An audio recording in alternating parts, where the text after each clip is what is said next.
મંગલમ ભગવાન વીરો મંગલમ ગૌતમ પ્રભુ મંગલમ સ્થૂલી ભદ્રાદ્યા જૈનો ધર્મોસ્તુ મંગલમ.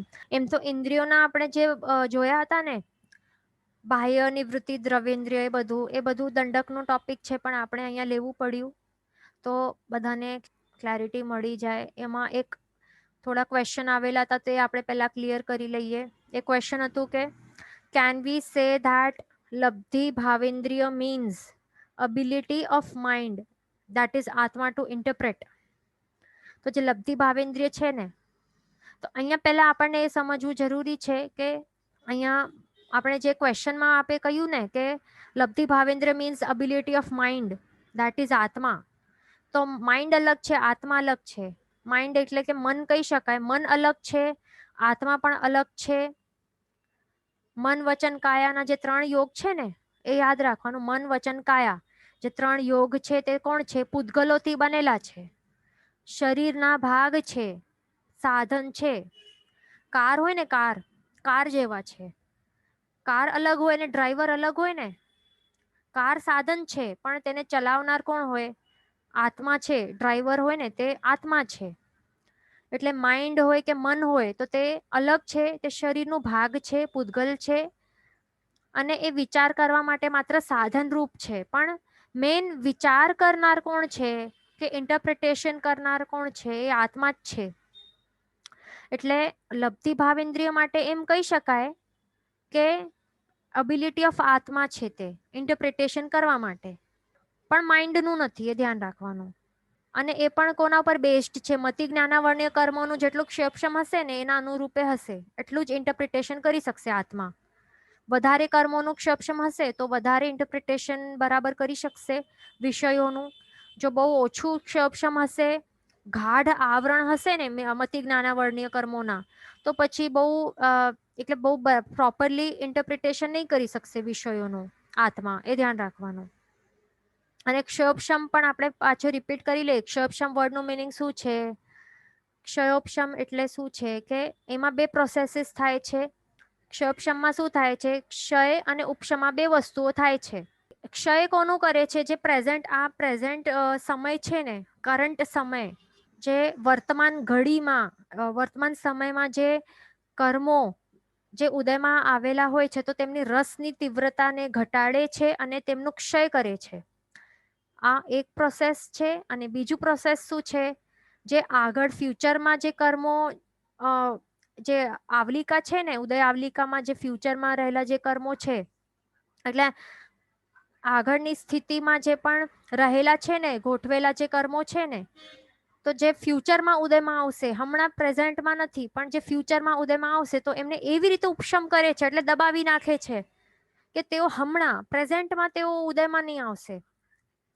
બરાબર? હમણાંની પ્રેઝન્ટ જે ઉદયમાં જે પ્રેઝન્ટ સમય છે ને, વર્તમાનનું સમય છે, તો આ સમયે ઉદયમાં નહીં આવશે. બરાબર? હમણાંની ઉદય આવલિકામાં તેઓ ઉદયમાં નહીં આવશે, પણ દબાવીને રાખે છે કે આગળ જ્યારે આવશે તો ત્યારે એ ભોગવી લેશે. તો આવી રીતે તે દબાવે છે, ઉપશમ કરે છે. આટલું એકદમ ક્ષોપશમનું ક્લિયર એકદમ બાયહાટ કરી લેવાનું. ક્યારે ઘણી વખત ક્ષોપશમાં વર્ડ આવશે, એનો પ્રયોગ કરવામાં આવશે, તો એનું મિનિંગ ખબર હોવી જરૂરી છે. પછી એક ક્વેશ્ચન હતું કે can you please give example where all 3 દ્રવ્યેન્દ્રિય આર પ્રેઝન્ટ બટ લબ્ધિ ભાવેન્દ્રિય is not there or very little present. તો હવે જે 3 દ્રવ્યેન્દ્રિય છે ને, એ કઈ કઈ છે? બાહ્ય નિવૃત્તિ, અભ્યંતર નિવૃત્તિ દ્રવ્યેન્દ્રિય અને ઉપકરણ દ્રવ્યેન્દ્રિય. તો એમને શું એક્ઝામ્પલ જોઈએ છે કે 3 પ્રેઝન્ટ છે, તો અહીંયા પ્રેઝન્ટ છે. બરાબર? પણ લબ્ધિ ભાવેન્દ્રિય ન હોય તો એ ક્યારે ન હોય? લબ્ધિ ભાવેન્દ્રિય એટલે શું? આત્મા. તો આત્મા ન હોય એટલે શું? તો ડેડ પર્સનનું એક્ઝામ્પલ બેસ્ટ છે. મૃત શરીર હોય તો એમાં આ 3 દ્રવ્યેન્દ્રિય પ્રેઝન્ટ હોય ને, આત્મા જ નીકળી ગયો પણ એમાંથી, એટલા માટે ભાવેન્દ્રિય ન હોય એમાં. બરાબર? અને બીજું એમનો ક્વેશ્ચન છે કે વેરી લિટલ પ્રેઝન્ટ, લબ્ધિ ભાવેન્દ્રિય બહુ ઓછું પ્રેઝન્ટ હોય. તો આપણે સ્થાવર એકેન્દ્રિય જીવો હોય ને, 5 સ્થાવર છે ને, પૃથ્વી, આપત્તિ, વાવકા, વનસ્પતિકાય, તો એ જીવોની આપણે જો વાત કરીએ તો એમના પાસે માત્ર એક ઇન્દ્રિય હોય ને, સ્પર્શનેન્દ્રિય. સ્પર્શનેન્દ્રિયના જે એમના બાહ્ય નિવૃત્તિ અભ્યંતરની વૃત્તિ અને ઉપકરણ દ્રવેન્દ્રિય એ ત્રણે પ્રેઝન્ટ હોય. પણ જે લબ્ધિ ભાવેન્દ્રિય છે કોનામાં, એકેન્દ્રિય જીવોની વાત ચાલે છે. તો એકેન્દ્રિય જીવોમાં આ લબ્ધિ ભાવેન્દ્રિયનું જે પાવર એ બહુ જ ઓછો હોય. કેમ? કારણ કે મતિ જ્ઞાનાવર્ણ્ય કર્મોનો એમને ગાઢ આવરણ રહેલું હોય છે. એટલા માટે એમના માટે કહી શકાય કે જે એક કળા, આપણે શું કહ્યું હતું, લબ્ધિ ભાવેન્દ્રિય ઇઝ લાઈક કળા, ટેકનિક, તલવાર ચલાવવાની જે કળા હોય ને તે આપણે કહ્યું હતું ને, યાદ રાખવાનું, એ બધું એક્ઝામ્પલ સાથે યાદ રાખવાનું. તો એમનું એ બહુ કેવું હોય, નબળું હોય, એ ધ્યાન રાખવાનું. તો એક ક્વેશ્ચન હતું કે આઈઝ ચક્ષુરેન્દ્રિય, તો એને સન્નિકર્ષની જરૂર નથી પડતી, તો આંખને ઉપકરણ દ્રવ્યેન્દ્રિયનો શું યુઝ થયું, એવું ક્વેશ્ચન છે. તો હવે જો, હવે એવું નથી. આંખ છે ને તો એમને શું કહેવાય છે? અપ્રાપ્યકારી ઇન્દ્રિય કહેવાય છે ને. તો એમને દૂરથી જ વિષયનું એમને જ્ઞાન થઈ જાય છે, સન્નિકર્ષ વગર જ. પણ એમાં તો બાહ્ય અને અભ્યંતરની વૃત્તિ એ તો કમ્પલસરી છે ને. પણ અભ્યંતરની વૃત્તિ છે એમાં પણ અબિલિટી તો હોવી જોઈએ ને, એમાં તાકાત શક્તિ તો હોવી જોઈએ ને. અભ્યંતરની વૃત્તિ એટલે શું? જે મેન, જેના કારણે વિષયોનું એમને જાણ થાય છે, તો એ તો જરૂરી છે ને. પેલા આપણે અહીંયા ફોટો લાવીએ. હા, તો અહીંયા જો, તો અહીંયા જે બાહ્ય નિવૃત્તિ દ્રવ્યેન્દ્રિય તો છે, એની સાથે એની અંદર કીકીમાં રહેલું આવું ચંદ્રાકાર જેવું હોય છે ને અભ્યંતર નિવૃત્તિ દ્રવ્યેન્દ્રિય. તો એ પણ હશે, પણ એની અંદર શક્તિ તો હોવી જોઈએ ને. ઉપકરણ દ્રવ્યેન્દ્રિય નામક જે શક્તિ છે, તો એ અભ્યંતર નિવૃત્તિને કામ કરવા માટે તો જરૂરી છે. એ નહીં હોય તો પછી ખોડખા પણ કહી શકાય કે આંખમાં ખોડખા પણ છે કે બ્લાઇન્ડનેસ છે, એમ કહી શકાય કે વ્યક્તિને દેખાય પણ નહીં. જો ઉપકરણ દ્રવ્યેન્દ્રિય જ ન હોય તો પછી શું થાય? યુઝલેસ છે ને. એટલા માટે બહુ જરૂરી છે. બરાબર. તો હવે આપણે આગળ ચાલીએ. તો આપણે શ્રુત નિશ્રિત મતિ જ્ઞાનના આપણે ભેદ જોઈ રહ્યા હતા. શ્રુત નિશ્રિત મતિ જ્ઞાનના જે ભેદ છે, તો એના ભેદો આપણે જોઈ રહ્યા હતા. બરાબર. તો એમાં આપણે અવગ્રહ આપણે જોયું, વ્યંજનાવગ્રહ, અર્થાવગ્રહ બધું જોયું. બરાબર. પણ આપણે સાથે વ્યંજનાવગ્રહનું સમય પણ જોયું હતું કે કેટલી વાર સુધી ઇન્દ્રિયોનું વિષયના પૂતગલોની સાથે સન્નિકર્ષ રહેવું જોઈએ. એ આપણે જોયું હતું ને, કાળ કેટલું છે. જગન્યથી એક આવલિકાનું અસંખ્યાતમાં ભાગ જેટલો સમયથી કરીને ઉત્કૃષ્ટથી કેટલું શ્વાસોશ્વાસ પૃથક્ત્વ આ વર્ડનું મિનિંગ છે કે 2 થી 9. એટલે શ્વાસોશ્વાસ પૃથક્ત્વનું આપણે એમ પણ કહી શકીએ કે 2 to 9 શ્વાસોશ્વાસ. તો આટલું ઉત્કૃષ્ટથી સમય લાગે છે વ્યંજનાવગ્રહના પ્રોસેસ માટે. અને આટલું સમય થઈ જાય વ્યંજનાવગ્રહનો, એના બાદ શું થાય છે? છેલ્લા સમયમાં શું થાય છે? અર્થાવગ્રહ થાય છે. છેલ્લાના એક સમયમાં અર્થાવગ્રહ થાય છે. એટલે કે વિષયનો બોધ થાય છે કે અહીં કંઈક વર્ણ છે કે ગંધ છે કે રસ કે સ્પર્શ કે શબ્દ છે. તો આવી રીતે પછી બોધ થાય છે છેલ્લા એક સમયમાં. એ ધ્યાન રાખવાનું. અહીંયા ક્વેશ્ચન આવેલું હતું, જે અહીંયા શ્વાસોશ્વાસની વાત આપણે કરી, તો એમાં ક્વેશ્ચન આવેલું હતું કે કાયોત્સર્ગમાં શ્વાસોશ્વાસ હોય તે સેમ છે તો આ જે શ્વાસોશ્વાસ છે ને તો એ અલગ છે. હવે આપણે સાંભળ્યું હશે ને કે જે કૌશક છે એમાં 1008 શ્વાસોશ્વાસ હોય, કોઈક કૌશક 8 શ્વાસોશ્વાસનું હોય, કોઈક 25નું, કોઈક 28નું, અલગ અલગ સાંભળ્યું હશે. તો એમાં શું છે કે અમુક શ્વાસોશ્વાસ જેટલા સૂત્ર બોલવા પડે છે. હવે આ સેન્ટેન્સનું મિનિંગ શું થયું? તો શ્વાસોશ્વાસ જેટલા સૂત્ર બોલવાના છે. એટલે આપણા બ્રીધિંગ વાળું નથી કે સમજો કે 1008 શ્વાસોશ્વાસનું કૌશક કરવાનું છે તો આપણને કાઉન્ટિંગ કરવાની કે 1008 જ્યાર સુધી થશે અને તેટલા સુધી જેટલું આપણે બોલશું સૂત્ર તો તેટલું, એવું નથી. એટલે આ બ્રીધિંગ વાળું નથી. પણ શ્વાસોશ્વાસનું અહીંયા શું છે? ફોર્મ્યુલા શું છે? એક 1 શ્વાસોશ્વાસ ઇઝ ઇક્વલ ટુ 1 ચરણપાદ. શું છે?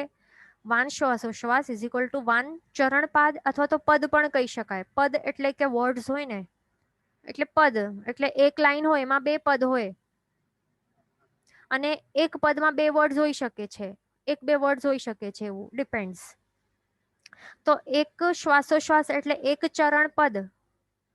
તો આવી રીતે 1008 જો થાય, આટલા પદો થાય તો ત્યાર સુધીનો કૌશક હોય છે. તો એવું હોય છે, એટલે કેલ્ક્યુલેશન ડિફરન્ટ છે. મેઇન અહીંયા વાત એ કહેવાનું છે અહીંયા. અને અહીંયા જે આપણે જે ટાઈમ કન્વર્ઝન ટેબલ છે ને અહીંયા, કે એક શ્વાસોશ્વાસ ઇઝ ઇક્વલ ટુ 17.5 ક્ષુલ્લક ભાવ, એ બધું પણ અલગ છે. તો આ જે કહે છે ને કે એક શ્વાસોશ્વાસ માં 17.5 વખત જન્મ મરણ થાય કે આટલા ભવો થાય, તો એનું મિનિંગ શું છે કે જાડી ભાષામાં એમ કહી શકાય કે એક જે વ્યક્તિ હોય ને, તો એક આંખના પલકારો લે, એક આંખનો પલકારો લે એટલે એક બ્લિંક કરે તેટલા સમયમાં, અથવા તો કોઈ સશક્ત વ્યક્તિ હોય તો એનું જેટલો શ્વાસોશ્વાસ હોય ને એક જ શ્વાસોશ્વાસ લે, તો એટલા સમયમાં 17.5 ભવો થાય છે. આ જાડી ભાષામાં. પણ બધા વ્યક્તિઓનું અલગ અલગ હોય ને, એટલા માટે એ કાઉન્ટિંગ નહીં કરવાની આપણને, કારણ કે આપણને નથી ખબર. કોઈ સશક્ત, કોઈ બીમાર વ્યક્તિનું અલગ હોય, કોઈક ભાગતા વ્યક્તિનું અલગ હોય, કોઈ ડરેલા માણસનું અલગ હોય, બધાનું અલગ અલગ હોય. એટલે એ ધ્યાન રાખવાનું આપણને. અહીંયા જે કન્વર્ઝન ટેબલ છે ને એના હિસાબે આપણને કેલ્ક્યુલેટ કરવાનું, અને એવી રીતે આપણે જો કેલ્ક્યુલેટ કરીએ ને તો અહીંયા આપણે કેલ્ક્યુલેશન બતાડ્યું છે કે 17.5 ક્ષુલ્લક ભાવોમાં ઇઝ ઇક્વલ ટુ એક શ્વાસોશ્વાસ. તો 48 મિનિટ્સમાં કેટલા ભવો થાય છે? 65,536 ક્ષુલ્લક ભાવ. પછી આગળ પણ આપણે કેલ્ક્યુલેટ કરીએ તો એક શ્વાસોશ્વાસમાં કેટલા થાય છે? 1.3 સેકન્ડ્સ થાય છે. બરાબર. એટલે આપણે જો જે બ્રીધિંગ જે છે ને, તો એમ કહી શકાય કે માત્ર 1.3 સેકન્ડ્સ જે હોય છે, તો એટલા એક શ્વાસોશ્વાસ હોય છે, અને તેમાં શું હોય છે? 17.5 ક્ષુલ્લક ભાવ હોય છે. બરાબર. તો એ ધ્યાનમાં રાખવાનું. તો હવે એક ક્વેશ્ચન હતું કે આયુષ્ય તે શ્વાસોશ્વાસની ગણતરી પર થાય છે. તો આયુષ્ય જે છે ને આપણું, તો તે શ્વાસોશ્વાસની ગણતરી પર નથી થતું. આપણો જે આયુષ્ય કર્મનું હોય ને, તો એના હિસાબે એટલે આયુષ્ય કર્મના હિસાબે તે જે એ બધું થાય છે. એટલે આયુષ્ય કર્મની જે સ્થિતિ હોય ને, જેટલી બાંધેલી હોય તો તેટલી આપણને ભોગવવી પડે છે, જેટલી સ્થિતિ બાંધેલી હોય તેટલી. અને સમજો કોઈ ઘાત આવી ગયું ને વચ્ચે, તો એ ઘાત થાય તો એ પણ ટૂંકી જાય છે. તો હવે શ્વાસોશ્વાસ આટલા, સમજો કે શ્વાસોશ્વાસ ઉપર જ બેઝડ હોય, તો જો એક્સિડન્ટ કે ઘાત કે કંઈ થાય વચ્ચે, તો પછી આટલા શ્વાસોશ્વાસ ક્યારે લે? એટલે કંઈ એવું નથી કે શ્વાસોશ્વાસ કોઈકના બાંધેલા હોય, એવું કંઈ નથી.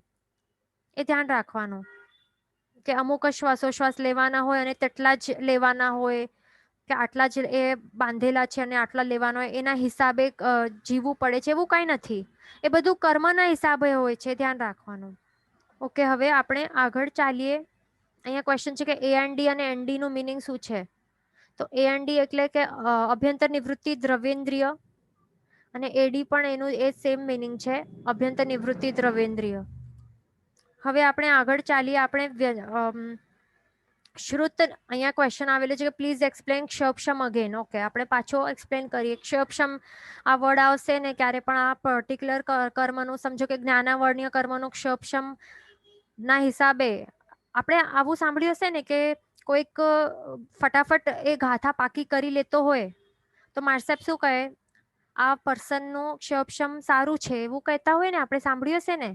ગાથા લેવા જઈએ આપણે માર્સેપની પાસે, તો બહુ ફટાફટ આપણી બહાર થઈ જતો, એવી રીતે કહેતા હોય ને કે જ્ઞાના એટલે ક્ષપશમ બહુ સારું છે. તો એનું મિનિંગ શું થાય છે કે જલ્દીથી યાદ શા માટે રહી જાય છે? કારણ કે એ વ્યક્તિ જે છે ને, એનું કેવું છે, શું કરી રહ્યો છે? પ્રેઝન્ટનું જે પ્રેઝન્ટમાં ઉદયમાં રહેલા જે કર્મો છે, તો એમનું શું કરે છે? તે ક્ષય કરે છે. અને એ પણ કેવી રીતે? જે રસ હોય છે ને, જે રસની તીવ્રતા છે, તો એને ઘટાડી નાખે છે અને એમને ક્ષય કરતો જાય છે. જે પ્રેઝન્ટમાં, આ પ્રેઝન્ટ સમયમાં ઉદયમાં આવેલા જે કર્મો છે, એમની જે બહુ તીવ્ર રસવાળા હોય તો એમને મંદ રસ બનાવી દે છે, રસ ઘટાડી નાખે છે, અને એમનું ક્ષય કરતો જાય છે, નિર્જરા કરતો જાય છે. અને જેટલું નિર્જરા કરશે એટલું શું ઉઘડશે? ગુણ ઉઘડશે ને. જે ગુણ છે આપણા આત્મિક, જે જ્ઞાન રૂપી જે ગુણ છે, તે પ્રગટ થશે ને એટલું વધારે, તો એ પ્રગટ થશે એટલે એ ફટાફટ બહાર થઈ જાય. અને આ એક પ્રોસેસ. અને બીજું પ્રોસેસ શું કરે ક્ષયપશમમાં? એક તો ક્ષય, અને બીજું છે ઉપશમ. તો ઉપશમમાં શું કરે છે? હવે આ આપણે ઉદય આવલિકા ડ્રો કરીએ. જો આવી રીતે ઉદય આવલિકા રહેલી છે સમજો. તો હવે ફ્યુચર અહીંયા આ પ્રેઝન્ટ છે, એટલે આ જે કર્મો જે ઉદયમાં આવવાનું જે ટાઈમલાઈન છે ને, તો તે આ ટાઈમલાઈન છે અને પ્રેઝન્ટ સમય અહીંયા છે. અહીંયા બ્લુ દેખાય છે ને, તો અહીંયા આ પ્રેઝન્ટ આ પર્ટિક્યુલર જે પ્રેઝન્ટ સમય ચાલી રહ્યું છે તે છે. તો અહીંયા આ પ્રેઝન્ટમાં જે ઉદયમાં આવેલા જે કર્મો છે એનું અહીંયા તીવ્ર રસવાળા હોય તો એમને ઘટાડીને મંદ રસવાળા કરીને તેમનો ક્ષય કરે છે, નિર્જરા કરતો જાય છે. અને જે ફ્યુચર અહીંયા ઉદય આવલિકામાં ફ્યુચરમાં ઉદયમાં આવવાના હશે ને અહીંયા, તો એ કર્મ આપણે ડ્રો કરીને બતાડીએ. તો એ કર્મોને શું કરે છે?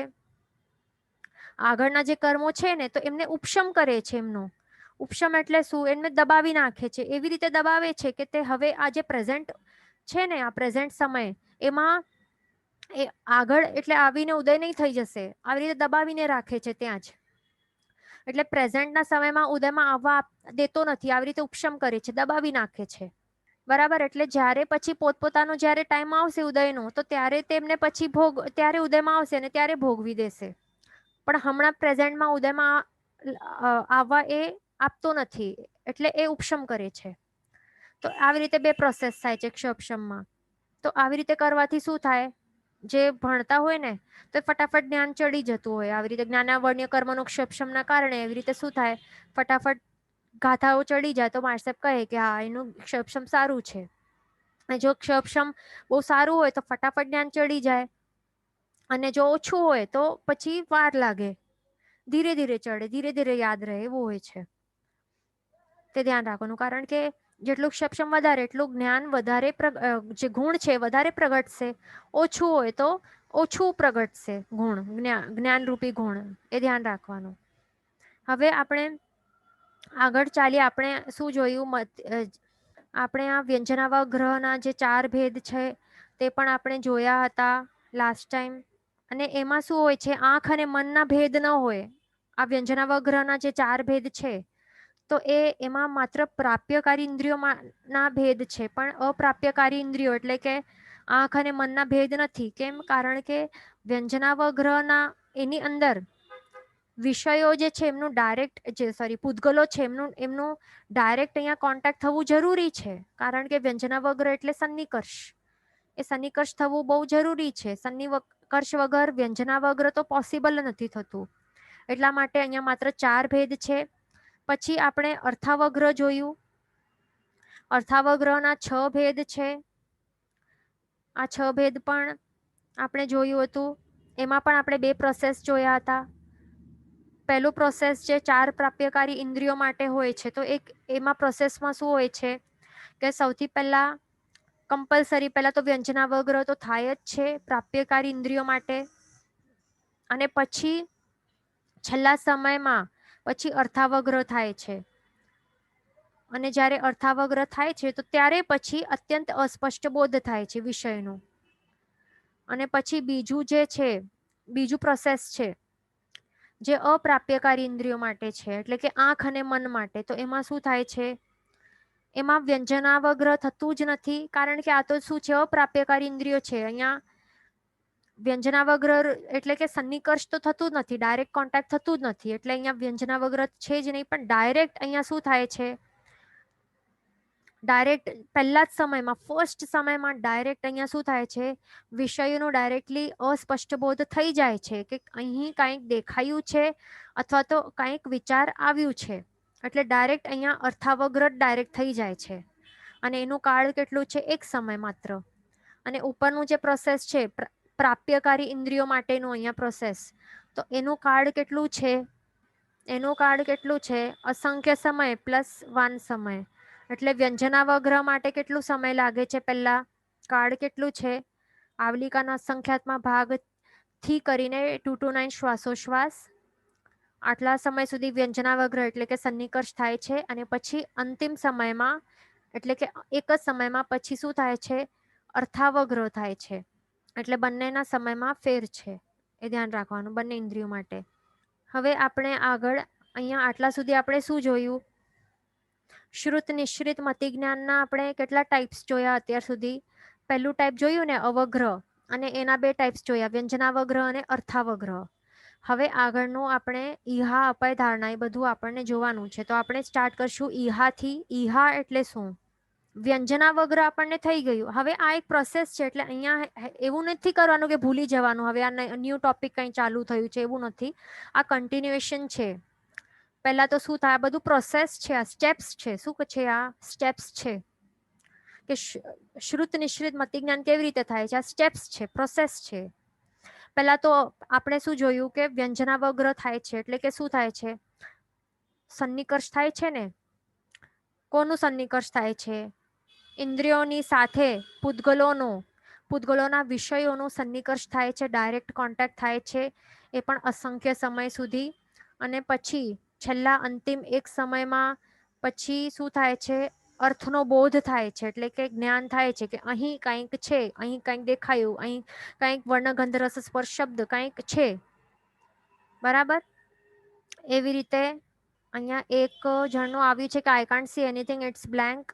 R you presenting a screen? Yes, I am presenting a screen.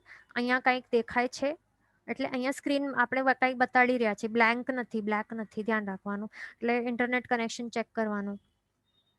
Okay, તો અહીંયા વ્યંજનાવગ્રહમાં પહેલા તો સન્નિકર્ષ થાય છે. એના બાદ પછી અંતિમ સમયમાં શું થાય છે? અર્થાવગ્રહ થાય છે, પ્રાપ્યકારી ઇન્દ્રિયો માટે, 4 પ્રાપ્યકારી ઇન્દ્રિયો માટે. કે અર્થનો બોધ થાય છે કે હા, અહીં કંઈક વર્ણ એટલે કંઈક આકાર છે, અથવા તો અહીં કંઈક સ્પર્શાયું, અહીં કંઈક દેખાયું, અહીં કંઈક સ્મેલ આવી, અહીં કંઈક ટેસ્ટ આવ્યું, અહીં કંઈક વિચાર આવ્યું. તો તે છેલ્લે અસ્પષ્ટ બોધ થાય છે. એ પણ કેવું છે? અસ્પષ્ટ છે. એટલે કંઈક હવે આપણને માત્ર એમ ખ્યાલ આવ્યું કે કંઈક થયું છે, કંઈક છે. તો અહીંયા સુધી આપણો પ્રોસેસ પૂરું નથી થઈ જતું. આગળનું પ્રોસેસ હવે હજી કરવાનું બાકી છે. તો તે શું છે? નેક્સ્ટ પ્રોસેસ, નેક્સ્ટ સ્ટેપ છે ઈહા થાય છે. ઈહા એટલે શું હવે તે આપણે જોઈએ. હવે આપણે શું જોયું? નેક્સ્ટ સ્ટેપ હવે ઈહા એટલે શું થાય છે? વિચારણા થશે. હવે ઈહા એટલે શું? વિચારણા. આ અમુક એવા વર્ડ્સ હોય ને કે ઈહા એટલે વિચારણા, આવા સિમ્પલ આપણે બાહાટ કરી લેવાના. તો વિચારણા આટલું યાદ કરીએ ને તો પછી આખું આવી જાય, એનું વિવેચન યાદ રહી જાય પછી આપણને. એટલે હવે વિચારણા શું કરશે? અહીંયા વિચારણા પણ કહી શકાય, અથવા તો ઉહાપોહ પણ એ વર્ડ આપેલા છે શાસ્ત્રમાં. ઉહાપોહ થાય એટલે કે વિચારણા થાય. કે ઇંગ્લિશમાં આપણે કહી શકીએ કે એનાલિસિસ થાય, કે સેલ્ફ ક્વેશ્ચનિંગ કરી શકાય, કે એનાલિસિસ એ પણ કહી શકાય. કે હવે આવી રીતે સમજો કે પહેલા તો વ્યંજનાવગ્રહ પછી અર્થાવગ્રહ થાય કે અહીં કંઈક સ્મેલ આવી છે. આપણે અહીંયા એક્ઝામ્પલથી સમજીશું. અર્થાવગ્રહ શું થયું? કે અહીં કંઈક સ્મેલ આવે છે. તો હવે નેક્સ્ટ સ્ટેપ આવશે વિચારણાનું, એટલે કે ઈહાનું. કે આ સ્મેલ શેની છે? એવું ક્વેશ્ચન થશે કે આ ઉકળતા દૂધની સ્મેલ છે, કે કાંઈ મીઠાઈ બની રહી છે, અથવા તો આ પનીરની સ્મેલ છે, શેની સ્મેલ છે? એવું આપણને હવે ક્વેશ્ચન થશે, વિચારણાઓ થશે. તો આવી રીતે જે સેલ્ફ ક્વેશ્ચનિંગ કે એનાલિસિસ થાય છે, તે વિચારણા જે થાય છે, તો તે કેવી રીતે થાય છે? પહેલા તો સ્મેલ આવી રહી છે ને, તો એ આપણને પહેલા તો વ્યંજનાવગ્રહથી નાક અભ્યંતર નિવૃત્તિ દ્રવ્યેન્દ્રની અંદર અસંખ્ય સમય સુધી આવી રીતે શું થયું? પૂતગલોનું સન્નિકર્ષ થયું. પછી અંતિમ એક સમયમાં અર્થાવગ્રહ થયું કે અહીં કંઈક સ્મેલ આવી રહી છે. પછી આત્માને શંકા થશે, સંશય થશે. શું થશે? શંકા, સંશય. કે આ સ્મેલ આવે છે તે શેની સ્મેલ છે? આવો ક્વેશ્ચન થશે. પછી એની વિચારણા સ્ટાર્ટ થશે. ઉહાપોહ સ્ટાર્ટ થશે, ઈહા સ્ટાર્ટ થશે. અને આત્માને આ જે ઘ્રાણેન્દ્રિય દ્વારા આ એની જે વિષય છે ને, એને આ પૂતગલનું વિષય એની જાણવાની ઈચ્છા થાય છે. પછી તે સ્મેલને સૂંઘીને વિચારણા એને એ કરે છે, અને એની જે પ્રોપર્ટીઝ છે ને, તો એને બરાબર ચેક કરે છે અને વિચારે છે કે આ ખટાશવાળી સ્મેલ લાગે છે અને દૂધ જેવી પણ સ્મેલ આવી રહી છે, માટે આ પનીરની સ્મેલ હોવી જોઈએ, કારણ કે અહીંયા ખટાશવાળી પણ થોડી હલકી સ્મેલ આવી રહી છે. એટલે આ તો દૂધ ન હોવું જોઈએ, પણ આ પનીર હોવું જોઈએ. તો આવા પ્રકારની વિચાર કરે છે. વિચારણાઓ કરે છે. એટલે જે સ્મેલ આવી રહી છે ને, તો એ સ્મેલની વિશેષ પ્રોપર્ટીઝની એ વિચારણા કરે છે કે હજી સ્મેલની, એટલે એનાલાઇઝ કરે છે સ્મેલને પણ, કે એ સ્મેલ શેની છે, હવે આ શું હોઈ શકે છે. એટલે આવી વિચારણા કરે છે, માટે એને શું કહેવાય છે, એટલે એમાં બે વસ્તુઓની વિચારણા કરે છે કે શું હોઈ શકે છે અને શું ન હોઈ શકે. એ બે વસ્તુઓની વિચારણા કરે છે ને, શું હોઈ શકે છે અને શું ન હોઈ શકે, એ બે વસ્તુઓની અહીંયા વિચારણા કરે છે. તો શું હોઈ શકે એ શું હોય, એક તો અન્વય કહેવાય અને બીજું છે વ્યતિરેક. શું કહેવાય, અન્વય અને બીજું છે વ્યતિરેક. વ્યતિરેક એટલે શું, વોટ ઇઝ નોટ પોસિબલ, એટલે શું ન હોઈ શકે, અને અન્વય એટલે વોટ ઇઝ પોસિબલ, એટલે શું હોઈ શકે છે. તો આવી રીતે બે પ્રકારની વિચારણા કરે છે આત્મા. એટલે એવી રીતે વિચારણા કરે કે આ પનીરની સ્મેલ હોવી જોઈએ, એટલે એ અન્વય ધર્મથી વિચારણા કરી તે કહેવાય, કારણ કે આ થોડીક ખટાશવાળી, હલકી ખટાશવાળી સ્મેલ આવી રહી છે, એટલે આ પનીર હોઈ શકે છે. તો એને શું કહેવાય, અન્વય ધર્મથી વિચારણા કરી. અને પછી એવી વિચારણા કરે કે ખટાશવાળી સ્મેલ છે, માટે દૂધ ઉકળી રહ્યું નથી, આ દૂધ ન હોઈ શકે. અને ન તો કંઈક આવી મીઠાઈ બને છે એવી પણ સ્મેલ નથી લાગતી, એટલે શું ન હોઈ શકે, વોટ ઇઝ નોટ પોસિબલ, એવી જે વિચારણા કરે તો તેને વ્યતિરેકથી વિચારણા કરી તે કહેવાય. એટલે આવી રીતે શું કરે છે, અન્વય અને વ્યતિરેકથી આપણી વિચારણાઓ ચાલે છે કે આ હોઈ શકે અને આ ન હોઈ શકે. અને આવી રીતે આપણે એ કન્ક્લુઝન સુધી પહોંચીએ આગળ જતા. એટલે આવી વિચારણા શું હોઈ શકે, શું ન હોઈ શકે, આવી રીતે વિચારીને આપણે શું કરીએ, એક નિર્ણય તરફ આપણે આગળ વધી રહ્યા છીએ આવી રીતે. તો એને શું કહેવાય છે, ઈહા કહેવાય છે. એટલે હજી નિર્ણય સુધી પહોંચ્યા નથી, પણ નિર્ણયની તરફ બસ આપણે આગળ વધ્યા છીએ કે શું હોઈ શકે ને શું ન હોઈ શકે, એ બધી પોસિબિલિટીઝને આપણે વિચારણા કરીએ છીએ. તો એને શું કહેવાય છે, ઈહા કહેવાય છે. હવે આ ઈહાના કેટલા છે પ્રકાર, 6 પ્રકાર છે. સ્પર્શનેન્દ્રિય જન્ય ઈહા, રસનેન્દ્રિય જન્ય ઈહા, ઘ્રાણેન્દ્રિય જન્ય ઈહા, ચક્ષુરેન્દ્રિય જન્ય ઈહા, શ્રોત્રેન્દ્રિય જન્ય ઈહા અને મનોજન્ય ઈહા. આવી રીતે આ 6 પ્રકારે છે. અને ઈહાનું કાર્ડ કેટલું છે, એક અંતર મુહૂર્તનું છે. એટલે એક અંતર મુહૂર્ત સુધી આ પ્રોસેસ ચાલે છે. અને એક અંતર મુહૂર્ત એટલે કેટલું સમય એ યાદ રાખવાનો. એક અંતર મુહૂર્ત એટલે આ એક રેન્જ છે, એટલે 2 થી 9 સમય કરીને 48 મિનિટ્સમાં એક સમય ઓછા સુધી ઓછું ટાઈમ આટલા વખત સુધી આ પ્રોસેસ ચાલતી જાય છે. એટલે આ વિચારણાની પણ બહુ ફાસ્ટ થઈ જાય છે. એવું નહીં વિચારવાનું કે 48 મિનિટ સુધી ચાલતી રહે એવું કંઈ નથી, પણ આટલું સ્પીડીલી થાય છે ને કે આપણને ખ્યાલ પણ નહીં આવે. હવે આપણે નેક્સ્ટ પ્રોસેસ ઉપર જઈએ. વિચારણા કર્યા બાદ આત્મા નેક્સ્ટ સ્ટેપ ઉપર પહોંચે છે, તે છે અપાય. તો અપાય એટલે શું છે, તો ઈહામાં એણે શું કર્યું, ઉપર ઈહામાં શું કર્યું આપણે પાછું જોઈએ. ઈહા શું કર્યું એણે, જો ઈહામાં એણે શું કરી, સેલ્ફ ક્વેશ્ચનિંગ એનાલિસિસ કરીને પહેલા એણે શંકા થયું, સંશય થયું કે આ શું હશે, જે સ્મેલ આવી રહી છે તે શેની સ્મેલ હશે. એવી રીતે શંકા થઈ, પછી વિષય જાણવાની ઈચ્છા થઈ અને પછી પોસિબિલિટીઝની વિચારણા કરી, શું છે અને શું ન હોઈ શકે. આવી રીતે એક નિર્ણય તરફ આગળ વધ્યો, પણ હજી નિર્ણય એણે કર્યું નથી, કન્ક્લુઝન ડ્રો કર્યું નથી. તો હવે અપાયમાં શું કરશે, નેક્સ્ટ સ્ટેપમાં અપાયમાં શું કરે છે, વિચારણામાં આવી રીતે ઉતરી ગયો ને, ઈહા કર્યું ને, પછી નિર્ણય લેવા તરફ એ આગળ વધે છે, વિચારણા કરે છે. એટલે પોસિબિલિટી દર્શાવે છે કે આ પનીરની સ્મેલ હોવી જોઈએ આવી રીતે. અને અપાયમાં એટલે ઈહામાં આવી રીતે એ કર્યું છે કે આવી હોઈ શકે છે, પણ અપાયમાં શું કરે છે, ફાઇનલ કન્ક્લુઝન ડ્રો કરે છે. નિશ્ચયાત્મક બોધ કે નિશ્ચયાત્મક જ્ઞાન એને થાય છે કે હા, આ પનીરની જ સ્મેલ આવી રહી છે અને એને અપાય કહેવાય છે. બરાબર. એટલે અપાય એટલે શું, ફાઇનલ કન્ક્લુઝન ઉપર એ પહોંચી જાય છે કે હા, આ પનીરની જ સ્મેલ છે, એવું એ માઇન્ડમાં આવી રીતે ક્લિયર એટલે કન્ક્લુડ કરી નાખે છે. તો એને અપાય કહેવાય છે. અપાયના 6 પ્રકાર છે.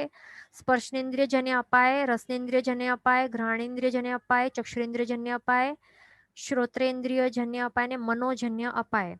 આવી રીતે. અને એનું કાર્ડ કેટલું છે અપાયનું, તે પણ એક અંતર્મુહૂર્તનું જ છે.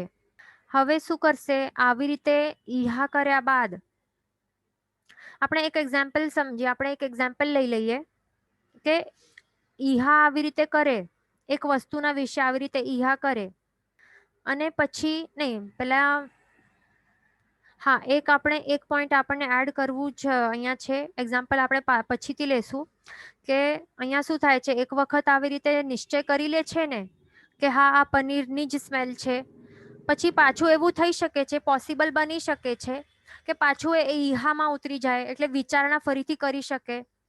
એટલે એનું જે કન્ક્લુઝન છે ને એને પાછો રીકન્સિડર કરે, પાછું એના ઉપર રીએનાલાઇઝ કરે. શું કરે, રીએનાલાઇઝ કરી શકે છે. એટલે આપણે કરતા હોઈએ ને, આ પ્રેક્ટિકલી જે આપણે કરીએ છીએ એ જ વાતો છે, બીજું કંઈ નથી.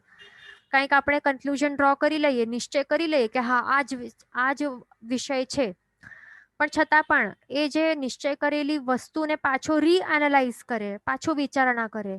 એટલે હોઈ શકે છે કે ઈહા કર્યા બાદ અપાય રૂપી જે નિશ્ચયાત્મક બોધ આપણે એના સુધી આવી ગયા, પાછું ઈહા પાછું એ સ્ટાર્ટ કરી શકે છે. અને એ વસ્તુને પછી એ વસ્તુના વિશે ઊંડાણથી એને જાણવા માટે ફરીથી એની વિચારણા સ્ટાર્ટ કરી શકે છે. એવું હોય છે, એવું થઈ શકે છે. એટલે ઓલ્ટરનેટિવલી એ ચાલુ હોઈ શકે છે, પોસિબિલિટીનું વિચારવાનું અને પછી કન્ક્લુઝન કરવાનું, પાછો એને રીએનાલાઇઝ કરવાનું, પાછો કન્ક્લુઝન કાઢવાનું, એવી રીતે ચાલતું જાય છે. એટલે એમ કહી શકાય કે સેમ વસ્તુ છે ને, સેમ વસ્તુના જ અલગ અલગ એંગલ્સથી, અલગ અલગ એસ્પેક્ટ્સથી કે અલગ અલગ વિષય જે એના ધર્મો છે ને, વિષયના જે ધર્મો છે, પ્રોપર્ટીઝ છે, એની વિચારણા ચાલુ રાખે. તો એવી રીતે હોઈ શકે. એટલે ઈહા અપાય એવી રીતે એ ચાલતો જાય, એનું સાયકલ ચાલુ રહી શકે છે. હવે એના વિશે આપણે એક્ઝામ્પલ લઈ શકીએ કે હવે સમજો કે આ જે મોબાઈલ દેખાય છે, તો હવે આપણે એવી રીતે પોસિબિલિટી કહી શકીએ કે એટલે ઈહા કરી શકીએ કે આ ઓપ્પોનો હોઈ શકે છે. અને પછી આપણે એવી રીતે કન્ક્લુડ કર્યું આ તો હા આ મોબાઈલ ઓપ્પોનું જ હશે, એનું જ છે. પછી પાછો ઈહામાં ઉતરી ગયા કે પણ આ તો નીચે બટન પ્રેસ કરે છે તો તે સેમસંગનું જ હશે.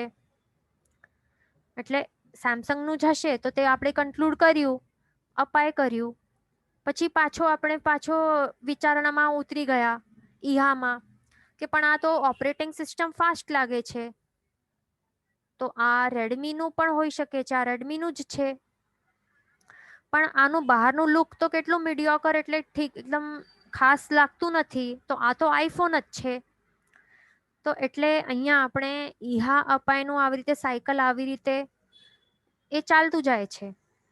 એટલે જે મોબાઈલ છે એના અલગ અલગ પાસાઓ પર આપણે વિચારણા કરતા કરતા એના વિશે ઊંડા જ્ઞાન લેવા માટે હજી આવી રીતે ઈહા અપાયની ધારા ચાલુ રહી શકે છે. બરાબર, તો એ એક્ઝામ્પલ છે. પછી આપણે આવી રીતે ઈહા અને અપાય જોઈ લીધું. પછી આપણે ધારણા જોઈએ. અહીંયા ક્વેશ્ચન આવેલું છે કે વોટ ઇઝ જન્ય. હા, તો અહીંયા જે ભેદ છે ને સ્પર્શેન્દ્રિય જન્ય એટલે કે એનાથી ડિરાઇવ્ડ કે તે ઇન્દ્રિયથી જે મેળવેલું જ્ઞાન છે તે. એટલે આ સ્પર્શેન્દ્રિય જન્ય અપાય આપણે કહીએ ને તો સ્પર્શેન્દ્રિયથી જે પ્રાપ્ત થયું, સ્પર્શેન્દ્રિયથી સાધન, સ્પર્શેન્દ્રિયને સાધન તરીકે વાપરીને આત્માને જે જ્ઞાન મેળવ્યું ને, શ્રુત નિશ્રિત મતિ જ્ઞાન, અપાય શ્રુત નિશ્રિત મતિ જ્ઞાન જે મેળવ્યું ને, તો એને એટલા માટે એને જન્ય કહેવાય છે કે એનાથી ડિરાઇવ્ડ થયું છે. સિમ્પલ વર્ડ્સમાં સ્પર્શેન્દ્રિયથી ડિરાઇવ્ડ એવું, સ્પર્શેન્દ્રિયને સાધન તરીકે યુઝ કરીને ડિરાઇવ થયેલું કે મેળવેલું અપાય, તે વર્ડ છે મીનિંગ, જન્યનું મિનિંગ. ઓકે, આપણે શું અવગ્રહ જોયું, પછી ઈહા, પછી અપાય. હવે આગળ નેક્સ્ટ સ્ટેપ શું કરશે આત્મા? ધારણા ઉપર જશે. તો ધારણામાં આ સ્ટેપમાં શું છે કે હવે અપાયમાં એનાથી પહેલાનો સ્ટેપ પાછું જોઈ લે. પહેલાનો સ્ટેપમાં અપાયમાં શું કર્યું એણે? એક કન્ક્લુઝન ડ્રો કર્યું ને, એક ફાઇનલ કન્ક્લુઝન કાઢ્યું કે નિશ્ચય કર્યું, એક વસ્તુને નિશ્ચય કર્યું, તો હવે નેક્સ્ટ સ્ટેપમાં શું કરશે? ધારણામાં. ધારણા આ વર્ડનું મિનિંગ શું છે? કે ધારી રાખવું. ધારણા એટલે શું? ધારીને રાખવું, પકડીને રાખવું, કે યાદ રાખવું, કે મેમરાઇઝ કરી લેવું. એટલે ફોર એક્ઝામ્પલ, અપાયમાં જો એ આવી રીતે કન્ક્લુઝન કરે છે ને કે હા આ કારેલાનું જ ટેસ્ટ છે, આ કારેલાનું જ ટેસ્ટ છે, આ પર્ટિક્યુલર ટેસ્ટ, તો એવી રીતે એણે અપાયમાં કન્ક્લુઝન એટલે નિશ્ચય કર્યું છે, નિશ્ચયાત્મક જ્ઞાન મેળવ્યું છે. અથવા તો આવી રીતે જે કલર છે, તો હા આ કલર તે એમરલ્ડ ગ્રીન, એને એમરલ્ડ ગ્રીનનું જ કલર છે આ કલર. તો આવી રીતે અપાય કર્યું છે એટલે કે નિશ્ચય કર્યું છે, કન્ક્લુડ કર્યું છે. અથવા તો આવી જે આજે આવાજ છે તો એ XYZ ભાઈનું જ છે, હસમુખભાઈનું જ છે, એવી રીતે કન્ક્લુડ કર્યું. તો આવી રીતે જે નિશ્ચય કર્યું છે ને, કે નિર્ણય લઈ લીધી છે, વસ્તુના વિશેષ ધર્મો છે, તો એના વિશે એટલે જે પર્ટિક્યુલર વસ્તુ છે એની સાથે એનું જે રિલેશન છે ને એ વિષયનું, તો એ એણે ધારી રાખ્યું છે. હવે એટલે નિશ્ચય કરી રાખ્યો, હવે એને ધારી રાખવાનું છે, એટલે યાદ રાખે છે કે હા આ પર્ટિક્યુલર જે આવાજ સંભળાયું ને, એવું એવું આવાજ જે થોડુંક ખરાશ વાળું, થોડુંક જાડું, થોડુંક એટલે ગમે નહીં એવું, અને થોડુંક ગંભીર એવા પ્રકારનો આવાજ જે છે ને, તો તે હસમુખભાઈનું જ હોય છે. આવી રીતે જે વસ્તુ છે, એટલે કે ફોર એક્ઝામ્પલ હસમુખભાઈની સાથે એના અવાજનું જે કનેક્શન એ કરી રાખ્યું છે ને, નિશ્ચય કરી રાખ્યું, તો હવે એને યાદ રાખવાનું, ધારી રાખવાનું માઇન્ડમાં કે હા આવો આવો અવાજ જ્યારે સંભળાશે ને એટલે એ હસમુખભાઈનું જ સમજવાનું. અથવા તો ઉપર આપણે જે કલર જોયું, તો આવું કલર ક્યાંક દેખાશે તો એને એમરલ્ડ ગ્રીન જ કહેવાય. અથવા તો આવું અમુક ટેસ્ટ કોઈક વસ્તુમાં હશે એટલે સમજી લેવાનું કે આ કારેલાનું જ ટેસ્ટ છે. તો એ વસ્તુ જે નિશ્ચય કરેલી વસ્તુ છે, તો તે હવે એને માઇન્ડમાં ધારી રાખવાનું, તો એને ધારણા કહેવાય છે. અને એવી રીતે ધારી રાખવાનું કે હવે આપણને થોડોક સમય બાદ પણ આપણને પાછો યાદ કરવું હોય ને, આપણને રિકલેક્ટ કરવું હોય, તો એ આપણને યાદ આવી જાય પાછું. તો એવી રીતે યાદ રાખવાનું, તો એને જ ધારણા કહેવાય છે. એટલે પાછો જો આપણને રિમાઇન્ડ આપણને થઈ શકે, પાછો યાદ આવી શકે, તેવા સંસ્કારવાળો જે જ્ઞાનોપયોગ હોય એને ધારણા કહેવાય છે. બરાબર? એટલે બાયહાર્ટ કરવું, સિમ્પલ વર્ડ્સમાં આત્મસાત કરવું કે બાયહાર્ટ કરવું, કોને? વિષયોને, કે પાછો કાળાંતરે યાદ આવી શકે તેમ ધારી રાખવાનું, તો એને શું કહેવાય છે? ધારણા. ઇન અધર વર્ડ્સ ઉપસ્થિત રાખવાનું. આપણે કહીએ ને કે આ ગાથાઓ ઉપસ્થિત રહેવી જોઈએ, તો ઉપસ્થિત રાખવું તેને પણ ધારણા કહેવાય છે. આ ધારણાના 3 પ્રકાર છે: અવિચ્યુતિ ધારણા, વાસના ધારણા અને સ્મૃતિ ધારણા. તો એ પણ આપણે જોઈ લઈએ. તો પહેલું છે અવિચ્યુતિ ધારણા. તો અવિચ્યુતિ એટલે શું? અવિચ્યુતિ, તો અ એટલે કે નહીં, અને વિચ્યુતિ એટલે કે નાશ. એટલે કે અપાય દ્વારા જે વસ્તુના વિશે આપણે નિર્ણય કર્યો ને, પહેલા આ ધારણાથી પહેલાનું સ્ટેપ શું હતું? અપાય હતું ને, આપણે નિશ્ચય કરી રાખ્યો છે, કન્ક્લુઝન ડ્રો કર્યું છે. એને જ જોઈને આપણે એને ગોખવાનું આપણે જે ટ્રાય કરી રહ્યા છીએ ને, કે રટણ કરવાનું, તો એનાથી શું થાય છે? આપણું જે જ્ઞાનનો ઉપયોગ છે, તો એમ કહી શકાય ને કે એની અંદર જ રહેલું છે. એટલે સિમ્પલ વર્ડ્સમાં આપણે જો બાયહાર્ટ કરી રહ્યા છીએ કોઈક વસ્તુ, તો એનું મિનિંગ શું છે? કે આપણું જ્ઞાનનો ઉપયોગ, દર્શનનો ઉપયોગ એમાં જ રહેલું છે ને, બીજે કાંઈ ગયું નથી. આપણું જ્ઞાનનો ઉપયોગ એમાં જ છે. તો એવી રીતે આપણો ઉપયોગ કેટલા સમય સુધી રહે છે? એક અંતર મુહૂર્ત સુધી રહેલું હોય, ટકી રહે છે, કારણ કે આપણે ટ્રાય કરી રહ્યા છીએ મેમરાઇઝ કરવા માટે. અને એ નાશ નથી પામતું. ઉપયોગ નાશ નથી પામતો એટલે શું? નાશ નથી પામતો એટલે કે અહીંયાથી ત્યાં નથી જતું. એટલે ફોર એક્ઝામ્પલ અહીંયા સમજો જો અહીંયા એક એપલ પડેલું છે, ડાઇનિંગ ટેબલ ઉપર આ એપલ પડેલું છે, અને અહીંયા આપણી બુક છે, બુકમાં આ લાઈન લખેલી છે, પણ આપણો ઉપયોગ ક્યાં રહેલું છે? આ બાયહાટ કરવામાં જ આપણો ઉપયોગ રહેલું છે. આપણી નજર અહીંયા નથી ગઈ.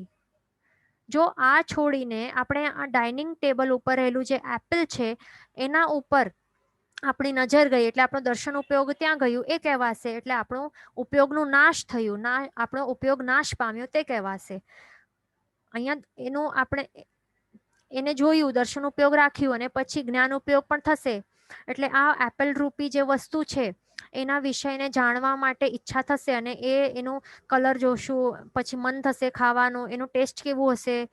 તો એટલે એમ કહી શકાય કે હવે આપણો ઉપયોગ છે જે અહીંયા બાહટ કરવામાં રહેલું હતું, તો એ ઉપયોગ હટીને ક્યાં ગયો? હવે એપલમાં ગયો. આપણો જ્ઞાન ઉપયોગ, દર્શન અને જ્ઞાન ઉપયોગ એ જ કહેવાશે ને. એટલે એમ કહી શકાય કે આપણો ઉપયોગ એ નાશ પામ્યો છે. એટલે નાશ પામ્યો એટલે શું? નાશ ક્યારે થાય નહીં, ઉપયોગ તો રહેલું જ હોય છે હંમેશા, બટ ચેન્જ થયું છે ઉપયોગ. એટલે આ જે વર્ડ્સ છે એનું મિનિંગ બાહટ કરવામાં રહેલું જે ઉપયોગ હતું, જ્ઞાન દર્શનનો ઉપયોગ, તે હટીને હવે અહીંયા ચાલ્યું ગયો. પણ અહીંયા એ નથી થતું, અવિચ્યુતિ ધારણામાં એ નથી. શું એનું મિનિંગ જ શું છે? નહીં નાશ પામે એવું. બરાબર, એટલે નાશ નથી પામતો, ઉપયોગ આપણો એમ જ રહેલું હોય. અને કેટલા સમય સુધી? એક અંતર મુહૂર્તના કાળ સુધી. એ ધ્યાન રાખવાનું. એટલે આપણો ઉપયોગ ત્યાં ટકી રહે, નાશ ન પામે, તો એને અવિચ્યુતિ ધારણા કહેવાય છે. એટલે આપણો ઉપયોગ બદલે નહીં. સિમ્પલ વર્ડ્સમાં આ વસ્તુમાં કોઈ પણ એક વસ્તુ હોય એમાંથી હટીને બીજી કોઈક વસ્તુમાં ન જાય. સિમ્પલ. હવે જો આપણે આ એપલમાં આપણું જ્ઞાન ઉપયોગ રહેલું હોય, સમજો હવે આપણે આ બાહટ નથી કરતા, સમજો કે આપણે આ એપલનું આ વિષયને બાહટ કરી રહ્યા છે કે જે આ રેડ કલરનું આવું દેખાય તેને એપલ કહેવાય. તો એમાં જો આપણને આ વિષય જે છે એપલનું, જે આ વિષય છે કે સોરી અહીંયા રેડ કલર, આ રેડ કલરનું હોય તો તેને જ એપલ કહેવાય. તો આ વિષયને બાહટ કરવા માટે, મેમરાઇઝ કરવા માટે આપણો ઉપયોગ એમાં જ રહેલું હોય. પછી બાજુમાં સમજો કે મેંગો પડેલું હોય, તો મેંગોમાં આપણો ઉપયોગ ન જાય, એના વિષયને બાહટ કરવામાં કે એને યાદ રાખવામાં ન જાય. માત્ર આ એપલના વિષય છે તો એને જ યાદ રાખવા માટે આપણો ઉપયોગ રહેલું હોય, તો તેને અવિચ્યુતિ ધારણા કહેવાય. બરાબર, એ ધ્યાન રાખવાનું. એને જ ધારી રાખવા ત્યાં જ. હવે તો અહીંયા શું થાય છે? એટલે જે પણ વિષયો હોય તો એને બાયહાટ કરવાનું, રટણ કરવાનું કે ગોખવાનું, એટલે મેમરાઇઝ કરવાનું. એકદમ કહેવાય ને કે એકદમ માઇન્ડમાં એકદમ કેપ્ચર કરી લેવાનું. તો આવી રીતે જે વારંવાર વિચારતા રહીએ ને, એના અલગ અલગ આવી રીતે આંખોથી જોઈને કે આવા જ પ્રકારનું શેપનું એને એપલ જ કહેવાય, તો એને અવિચ્યુતિ ધારણા કહેવાય છે. બરાબર. અને પછી થોડાક સમય બાદ પણ પછી આપણને જો એપલ દેખાય ને, એટલે થોડાક વર્ષો બાદ છતાં પણ આપણને યાદ આવી જશે કે હા એને જ એપલ કહેવાય. કારણ કે આપણું પહેલાનું મેમરાઇઝ કરેલું હતું કે આવા પર્ટિક્યુલર શેપનું, આવા પર્ટિક્યુલર કલરનું એને એપલ કહેવાય છે. અથવા તો ગાથાનું એક્ઝામ્પલ લઈએ તો આ વર્ડ નમો અરિહંતાણમ છે, એનું મિનિંગ હરિહંત ભગવંતોને નમસ્કાર થાઓ, તો તે જ મિનિંગ છે તે અમુક વર્ષો બાદ પણ આપણને યાદ આવી જશે. તો એવું જે બાહટ કરેલું હોય તો તેને શું કહેવાય? અવિચ્યુતિ ધારણા કહેવાય છે. એટલે સ્મરણમાં આવી જાય છે. અને એનું કાળ એક અંતર મુહૂર્ત છે. અહીંયા એક આવેલું છે કે ઇન શોર્ટ એક જ વસ્તુમાં કોન્સન્ટ્રેશન, અને બીજું છે સમથિંગ લાઈક ફોકસ. હા બરાબર છે, ફોકસ કરી રાખી. ઉપયોગ એટલે એ જ કહી શકાય કે આપણે કોન્સન્ટ્રેશન એક જ વસ્તુમાં રાખી, કે ફોકસ એક જ વસ્તુમાં રાખી છે. એના જ વિષયને જાણવા માટે ત્યાં જ આપણો દર્શન ઉપયોગ છે ને જ્ઞાન ઉપયોગ પણ ત્યાં જ છે. એ વસ્તુના વિષયને એને જોઈને એકદમ ફોટોગ્રાફિક મેમરી કહેવાય ને, કે ફોટો આપણને યાદ આવી જાય. એટલે માઇન્ડમાં આપણે પાછો સ્મરણ કરવાનું હોય તો તે યાદ આવી જાય. કે સ્મેલ માટે પણ કહી શકાય. અહીંયા કઈ એવું નથી કે આ ચક્ષુરેન્દ્રિય માટે જ છે. બરાબર ને? આ ધારણા જે છે તો એના પણ કેટલા 6 ભેદ તો છે ને. તો હવે કોઈક સ્મેલ આવે ને, તો સ્મેલને પણ બાહટ કરે કે આ પર્ટિક્યુલર સ્મેલ તે આ પનીરની જ છે. એટલે અમુક વર્ષો બાદ પાછી એ સ્મેલ આવશે તો એ પછી પાછું એને યાદ આવશે કે હા આ તો પનીરની જ છે. તો આવી રીતે મેમરાઇઝ કરવાની કોઈ પણ વિષયને, ફોકસ કરવાનો. હવે આપણે આગળ ચાલીએ. હા, પહેલું આપણે જોયું અવિચ્યુતિ ધારણા શું છે. હવે બીજું છે વાસના ધારણા. અવિચ્યુતિ પછી બીજું છે વાસના ધારણા. તો એમાં શું છે, જે આપણે પહેલા હવે પાછું જોઈએ અવિચ્યુતિ શું હતું, કારણ કે આ પ્રોસેસ છે ને, સ્ટેપ્સ છે. તો એ કનેક્શન આપણને હોવું જરૂરી છે. અવિચ્યુતિ એટલે શું કે અહીંયા આપણે એમ કહી શકાય ને કે આપણે આત્મામાં સંસ્કાર પાડ્યા છે. કેવી રીતે રટણ ગોખણ કે રટણ કરીને કે ગોખીને અથવા તો વારંવાર વિચાર કરીને કે બાયહાટ કરીને આપણે શું કર્યું છે, મેન સંસ્કાર પાડ્યા છે ને આત્મામાં, એટલે બાયહાટ કરી નાખ્યું છે, આત્મસાત કર્યું છે, મેમરાઇઝ કર્યું છે. એમ કહી શકાય ને કે આગળ આપણને પાછું યાદ આવી શકે, સ્મરણ થઈ શકે. તો આ જે આપણે સંસ્કારો પાડ્યા છે ને, તો એને જ વાસના કહેવાય છે. વાસના એટલે શું કે આપણે જે સંસ્કારો પાડ્યા છે, જે પણ આપણે સ્ટફ એટલે કે જે વિષયો પૂતગલોના જે વિષયો જે આપણે મેમરાઇઝ કર્યા છે ને, 23 વિષયોમાંથી જે પણ વિષયને આપણે મેમરાઇઝ કે આત્મસાત કર્યું છે, જે સંસ્કાર પાડ્યા છે કે જે આપણને પાછો યાદ આવી શકે, તો એને વાસના કહેવાય છે. અને વાસના તે કેવી રીતે બને? અવિચ્યુતિ કરવાથી જ બને છે, એટલે બાયહાર્ટ કે મેમરાઇઝ કરવાથી જ બને છે. બરાબર. અને પાછું આપણે વાસનાથી જે આપણે સંસ્કારો એટલે વાસના રૂપી જે સંસ્કારો એટલે જે મેમરી કહી શકાય ને, જે આપણે મેમરી બનાવી રાખી, તો એને આપણે પાછો રિમાઇન્ડ કે આપણે રિકલેક્ટ કરી શકીએ, તો એનું કાળ કેટલું છે? જગન્યથી અંતર્મુહૂર્ત છે અને ઉત્કૃષ્ટથી કેટલું છે? અસંખ્યાતા વર્ષોનું હોય છે. એટલે ઇન અધર વર્ડ્સ આપણે જે પણ વિષયોનું આપણે જે પણ બાયહાર્ટ કે મેમરાઇઝ કર્યું હોય ને, કે સંસ્કારો પાડ્યા હોય, તો એ મેમરીમાં કેટલા ટાઈમ સુધી રહે છે? જગન્યથી એક અંતર્મુહૂર્ત સુધી રહી શકે છે, અથવા તો ઉત્કૃષ્ટમાં ઉત્કૃષ્ટ કેટલું? અસંખ્યાતા વર્ષો સુધી. હવે જો યુગલિક મનુષ્ય હોય તો એના માટે વાસનાનું કાળ અસંખ્યતા વર્ષોનું કહી શકાય, કારણ કે એમનું આયુષ્ય એટલું હોય ને. મોટા મોટા આયુષ્ય વાળા હોય છે તેઓ. પલ્યોપમ 3 પલ્યોપમના હોય, 3 પલ્યોપમના ઉત્કૃષ્ટ આવું આયુષ્ય વાળા હોય છે યુગલિકો, તો ત્યાર સુધી એમને યાદ રહી શકે છે એટલા માટે. અને જો મનુષ્ય હોય જે નોન યુગલિક છે, તો એના માટે સંખ્યાતા વર્ષો કહી શકાય કે સંખ્યાતા વર્ષો સુધી આ ટકી શકે છે. શું ટકી શકે છે? જે બાયહાર્ટ કરેલી વસ્તુ છે ને, જે પણ 23 વિષયો છે પૂતગલોના, તો એમાંથી જે પણ વિષય આપણે યાદ રાખ્યું હશે ને, મેમરાઇઝ કરેલું હશે ને, તો એ આટલા વખત સુધી આપણને યાદ રહી શકે છે, આટલા બધા વર્ષો સુધી. અને પાછો આપણે રિકલેક્ટ કરી શકીએ છીએ, એટલે યાદ કરી શકીએ છીએ. તો તે છે શું? વાસના ધારણા.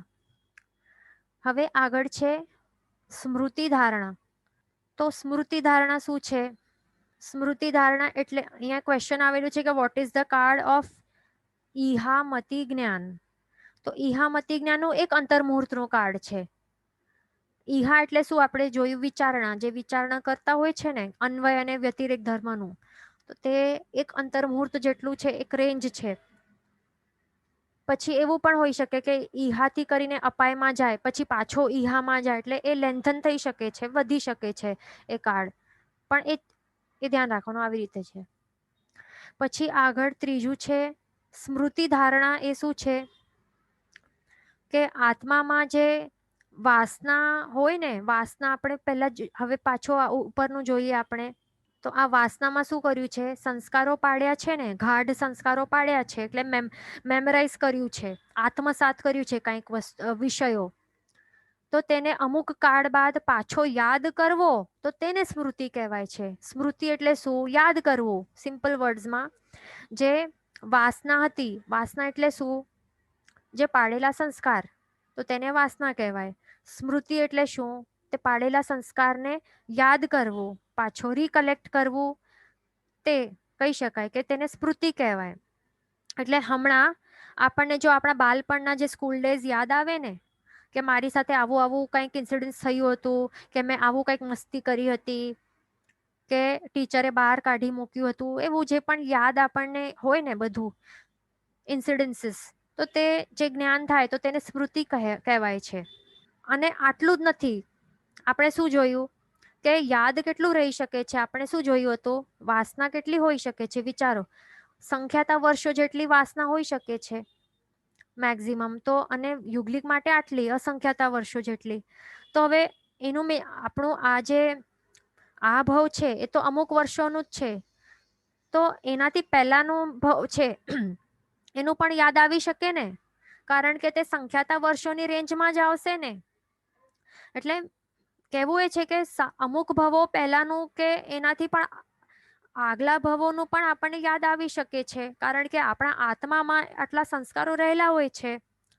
એટલે હવે હમણાં આપણે જો ઉપયોગમાં મૂકીએ ને, આપણે જો ક્ષપક્ષમ કરીએ ને આટલું, તો શું થઈ શકે છે, સંખ્યાતા વર્ષો પહેલાનું પણ આપણને યાદ આવી શકે છે, અને તેને જાતિ સ્મરણ જ્ઞાન પણ કહી શકાય છે. એટલે અહીંયા આપણે શું જોયું કે જાતિ સ્મરણ જ્ઞાન તે પણ કયા ભેદમાં આવી જાય છે, અહીંયા શ્રુત નિશ્રિત મતિ જ્ઞાનના ભેદમાં આવી જાય છે, તે ધ્યાન રાખવાનું. એટલે આપણે જો વિચારીએ ને કે તો આજે આ પ્રેઝન્ટ સમયમાં પણ આપણા આત્મામાં જે જો આપણે પાડ્યા હશે ને સંસ્કારો, તો પહેલાના પૂર્વભવોના બધા સંસ્કારો મેમરીઝ પડેલી હશે. સિમ્પલ વર્ડ્સમાં બધી મેમરીઝ પડેલી હશે આપણા આત્મામાં, પણ આપણે એ યાદ નથી કરતા. આટલું ક્ષપક્ષમ હશે ને આપણું, તો બધું યાદ આવી શકે છે, એ ધ્યાન રાખવાનું. પણ જો નહીં હોય, ક્ષપક્ષમ આટલો નહીં હોય, તો પછી એ યાદ નહીં આવે આગળના ભવોનું. અને એ યાદ કરવા માટે પણ આપણને શું કરવું પડશે, ઉપયોગ રાખવું પડશે. કોઈક એક વસ્તુને જોવાની, એક જ વસ્તુની કંઈક વિચારણા કરવાની, કોન્સન્ટ્રેશન, ફોકસ, બધું ધ્યાન સાધના એક વસ્તુમાં લગાડવાની, કે પછી આપણને સમજો કે લાગે કે એમને કંઈક જોયું છે. આ તો બેસ્ટ અરિયન ભગવાન માટે આપણે કરી શકીએ. એમનું ધ્યાન કે કોન્સન્ટ્રેશન આપણે જો કરીએ ને, કે આપણે એમને પહેલા પણ જો આપણે દર્શન કર્યા છે કે નહીં, તો આપણને યાદ આવી શકે છે. પોસિબિલિટી રહેલી છે કે આગળના ભવોનું જો આવા જો દ્રઢ સંસ્કારો પાડ્યા હોય, તો એ પણ આ કન્ડિશન છે. જો પાડ્યા જ ન હોય આગળના ભવોમાં, તો પછી યાદ પણ ન પણ આવે. એટલે એવું હોય, વાસના હશે તો જ આવશે, સ્મૃતિ થશે ને. વાસના જ નહીં હોય, એટલે સંસ્કારો જ પાડ્યા ન હોય, તો પછી યાદ કેવી રીતે આવશે. હવે તો આવી રીતે ઉત્કૃષ્ટથી ભૂતકાળના જે સંખ્યાતા ભવોને પણ જાણી શકાય છે, તો એને જાતિ સ્મરણ જ્ઞાન કહેવાય છે. શું કહેવાય છે એને? જે કેટલા ઉત્કૃષ્ટથી સંખ્યાતા ભવો પહેલાનું પણ જાણી શકાય છે, તો તેને જાતિ સ્મરણ જ્ઞાન કહેવાય છે. અને એને સ્મૃતિ ધારણામાં જ એ આવી જાય છે. અને એ પણ શ્રુત નિશ્રિત મતિ જ્ઞાનનું જ ભેદ છે, જાતિ સ્મરણ જ્ઞાન. તે ધ્યાન રાખવાનું. બરાબર?